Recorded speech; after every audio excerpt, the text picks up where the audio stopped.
Let me try to show some of the Game Boy Advance flash card. I have a few different type of flash card. Right, first of all these, right, they are they are not from the factory, right? From factory there are only two types. One is authentic from Nintendo, another one is reproduction, right, from whichever whichever that, like this, right, third-party manufacturer, right, the kind of pirate game cartridge, or in a nice way to put is reproduction, right, those are from the factory, right, but all of these, right, they are not from any factory. Well, how they come about is there are some hobbyists, they kind of design the PCB, right, using some open source project, right, they kind of printed the PCB, right, and then it is a blank cartridge, so we call it flash card. All these are flash card, right? Then whichever game you would like to play, you just load them in, right? So flash card comes in as a blank hardware, and the game, the whoever, right, the player need to figure out by themselves whether they can copy it from their authentic cartridge. That is fine, that is the legal way, or they somehow, right, get it from somewhere, right, that is really out of other people's control. Yeah, but then this will be the individual decision, right? So flash card, right, what are the differences? Yeah, so first of all, this kind of flash card, right, they don't use the black dot chip, right? All of them are, all this kind of how should we call it, integrated chip, integrated circuit chip, IC, right? All use a proper IC with some from Samsung, some from some Taiwan company, right? So it's all integrated chips, right? And then but they are also different, right? They look the same, but they are all different. Not only the sticker and shell that you can customize, but inside the circuit they are different. I would say that's right off. So this is a basic type. This is basic type. They call it version 0.1, right?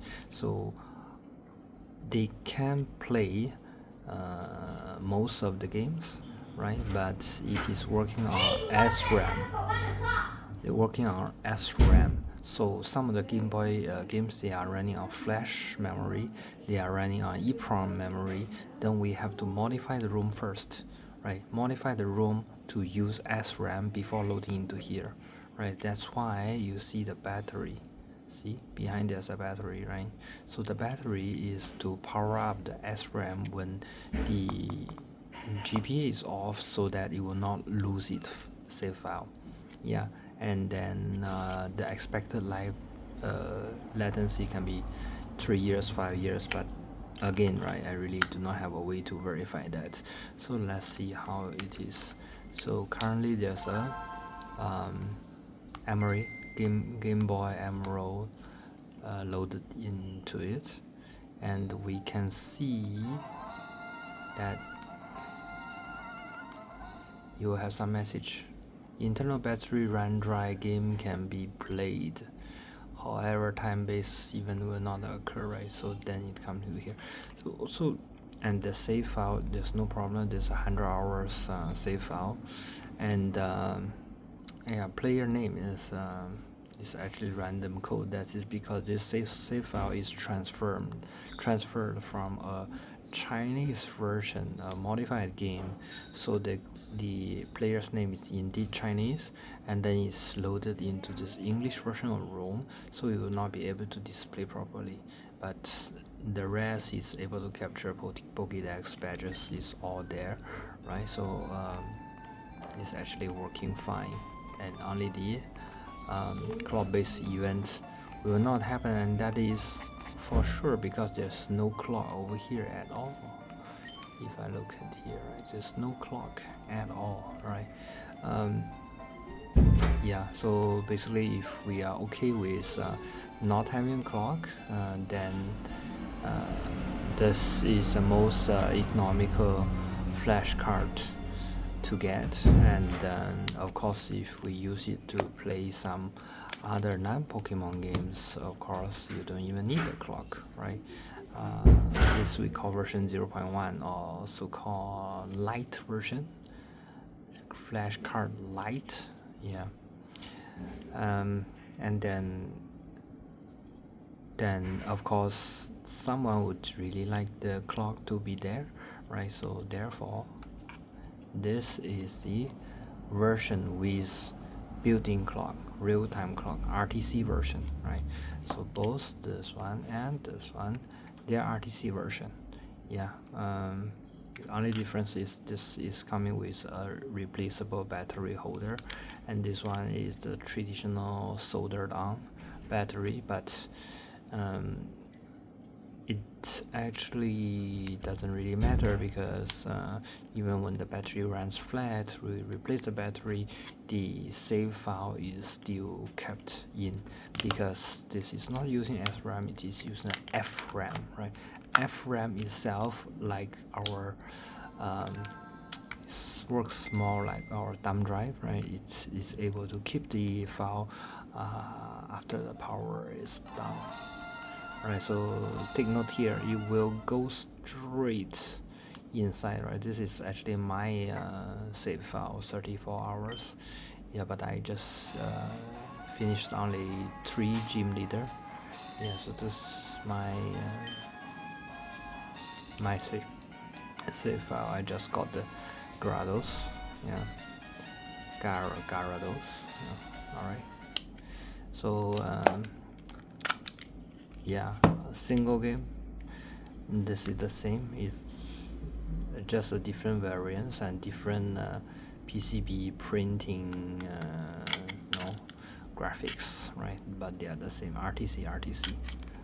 Of course the price wise this will be like 2 times or 3 times of the base version flash card. And then now later, as I just get my hands on, this is the how to say, multi-game cartridge, right? So we are able to combine multiple ROM into one. And then how many, there's no exact number because it's based on the how big is the ROM size, right? So the total size of this cartridge is 1 gigabits, not gigabytes but gigabits, right? So it's divided by 8 is about 256 megabytes, as in our normal unit, right? Normal storage unit, 256. So which is pretty big. And then let's see how does it work, right? So we have a list of 8 games, right? All these are Chinese, but it doesn't matter. It's a preference. You can very well load the English version of all these games. And then this is something that used to be only possible from the factory, but now it is. Now even normal user like myself, we can make this, we can DIY. You can choose your own personal favorite games and combine them into a multi-game cartridge, right? So over here I have Pokemon, I have Zelda, I have Metroid. This is, I forget the English name of this, and this is a Phoenix Wright. Yeah, and then each of them is able to keep a save file by themselves, so we don't need to worry about the save being lost. You can see that, right? It's able to resume from the break point last time. Yeah. and Pokemon is also able to run. Of course, the RTC is not there. Okay? FTC. What does FTC mean? M1 megabyte SRAM means the save file is 1 megabyte and megabits, I would say. SRAM, that is the type of chip that is being used in this cartridge. FTC probably is some kind of simulated clock, yeah. And the Pokemon Emerald, Chinese translated version, yeah. So you got to put on a couple patch before. You see, same thing, the 106 hour save file, so it will not pop any error because the room has been patched. Okay, and then this is the same thing as just now when I show over here, right? So it's the same save file, but it's able to display here because it has the Chinese language, and it's not able to display over here, but it's able to play. Alright, so if you are interested, if you are like say want to play, right, instead of collection, right? If you like to play, take it out to play, and then you do not want to carry multiple cartridge with you, then this X-in-1 cartridge is something that you may want to consider. Of course, we do have those this, right? We do have those cartridges with SD card, easy flash, where you can load tons and tons, or you can load thousands of ROM into it, the entire library. But then it is, I would say, the downside of this is really stability and power consumption, right? So what is really happening over here is you can have 2000 game, yes, but 2000 game is stored in the SD card only. Whenever you play, right, it's actually transfer that game, single game, in from here SD card to the chip first, and then the GB is only reading from the chips, right? And then when you do another one, you have to transfer another one. So there's a lot of read and write, right? In fact, write and read and write happening over here. So it's kind of, there's a little CPU inside to handle all of this data transfer, and which kind of make the power consumption goes up, shoot up, right? So if Game Boy SP, right? So my Game Boy SP is fully original, right? Fully original, which means the screen will take much lesser power than the IPS screen, right? With this, right, ideally, if I'm running authentic, this kind of cartridge is basically mimic whatever mechanism that is from authentic cartridge, right? So the power consumption is low, and then with this combination, you can run on a single charge for 8 hours, right? That's crazy, right?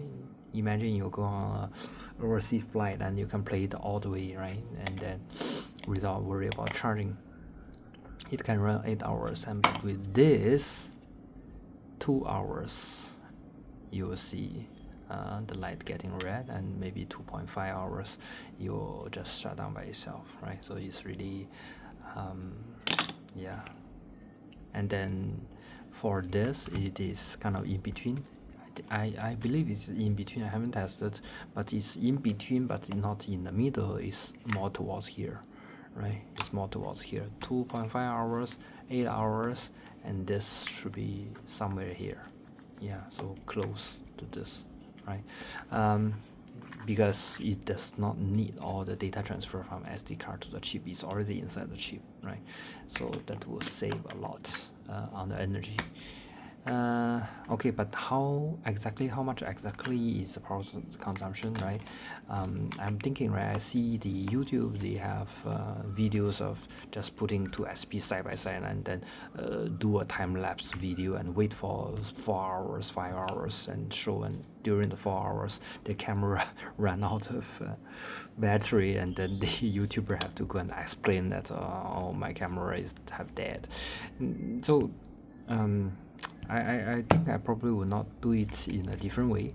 I will I just bought a power meter, USB power meter from online, so that I will charge this using USB, and then I'll put the USB power meter in the middle, and then when I play, not charge, okay?